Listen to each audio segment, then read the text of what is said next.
Offering a unique blend of future-ready courses and experience-based learning, Sage University is where we transform passion into profession. Jaishankar ने चीन के सामने साफ साफ कह दिया कि आतंकवाद के मुद्दे पर भारत का स्टैंड क्लियर है। हम एक्शन लेते रहेंगे। एससीओ को सिर्फ बातों से नहीं, एक्शन से जवाब देना होगा। हमें आतंकवाद, अलगाववाद और उग्रवाद पर सिर्फ बातें नहीं, कार्रवाई करनी होगी। शंघाई कोऑपरेशन ऑर्गेनाइजेशन यानी एससीओ की वो मीटिंग आपको याद होगी जिसमें रक्षा मंत्री राजनाथ सिंह ने ज्वाइंट डिक्लेरेशन पर इस वजह से साइन करने से इनकार कर दिया था क्योंकि उसमें पहलगाम नरसंहार का जिक्र नहीं था। भारत की इस नाराजगी का असर हुआ और एससीओ ने तब ज्वाइंट डिक्लेरेशन ही जारी नहीं किया। अब जब विदेश मंत्री एस जयशंकर को इसी एससीओ में जाने का मौका मिला तो उन्होंने एक एक बात का जवाब दिया। चीन पाकिस्तान के सामने ही जयशंकर ने कहा, आतंक पूरी दुनिया के लिए नासूर है। पहलगाम हमला इसका उदाहरण है।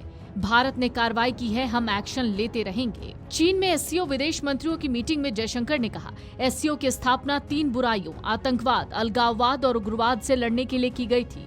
अक्सर ये तीनों एक साथ दिखाई देते हैं। हाल ही में भारत में 22 अप्रैल को पहलगाम में हुए आतंकी हमले ने इसका सबूत दिया। इस हमले का मकसद जम्मू कश्मीर के टूरिज्म, वहाँ की इकॉनमी को नुकसान पहुँचाना, वहाँ धार्मिक विभाजन फैलाना था। ये हमला पर्यटकों और स्थानीय बेरोजगार युवाओं की आजीविका दोनों पर सीधा वार था, जिसका मकसद कश्मीर की साझा संस्कृति को तोड़ना था। जयशंकर ने खुलेआम चीन को लताड़ा। जयशंकर ने कहा, यूएन सिक्योरिटी काउंसिल ने इस हमले की कड़ी निंदा की। उन्होंने साफ कहा कि ये जघन्य हमला करने वालों, इसकी साजिश रचने वालों, इन्हें फंड देने वालों और इन्हें बचाने वालों को न्याय के कटघरे में लाना होगा। जयशंकर ने चीन की ओर इशारा करते हुए कहा, हम में से कुछ सदस्य यूएन सिक्योरिटी काउंसिल के सदस्य भी हैं। हमें समझना होगा, इन लोगों पर एक्शन लेना होगा।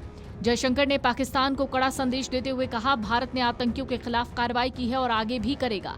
अब दुनिया एससीओ की ओर देख रही है। हमें भी इस चुनौती को मानते हुए सख्त रुख दिखाना चाहिए। सिर्फ निंदा नहीं, ठोस कार्रवाई करें। जयशंकर ने बीजिंग की धरती से चीन को साफ मैसेज दिया।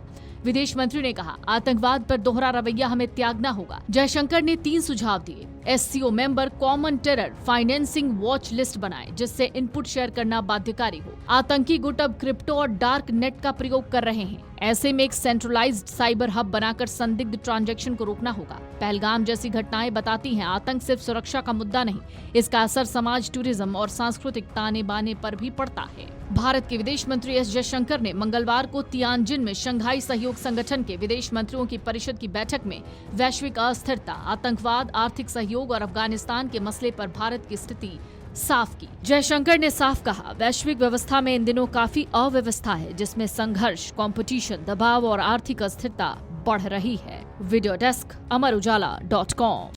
अगर आप ये वीडियो YouTube पर देख रहे हैं तो हमारे चैनल को सब्सक्राइब कर बेल आइकन दबाएं और Facebook पर देख रहे हैं तो हमारे पेज को लाइक करें।